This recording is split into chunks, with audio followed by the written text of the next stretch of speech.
सार्वजनिक बांधकाम विभाग व राष्ट्रीय महामार्ग क्रमांक 752च्या अधिकाऱ्यांच्या लेखी आश्वासनानंतर उपोषणाची सांगता. काँक्रिटीकरणाला फाटादेत डांबरीकरण करण्यासाठी यंत्रणा सज्ज झाली आहे.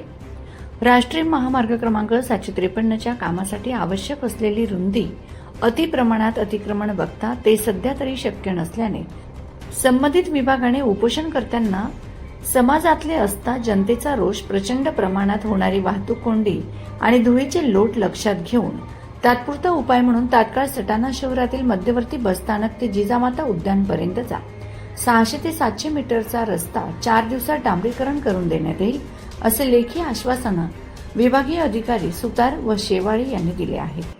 लेखी आश्वासनानंतर जयप्रकाश सोनवणे, दीपक नंदाळे व इतर उपोषणकर्त्यांनी अधिकाऱ्यांच्या हस्ते लिंबू पाणी घेऊन उपोषण सोडण्यात आले. यावेळी पोलीस निरीक्षक योगेश पाटील यांनी चोख बंदोबस्त ठेवला होता. या प्रसंगी शहर परिसरातील नागरिकांनी गर्दी केली होती.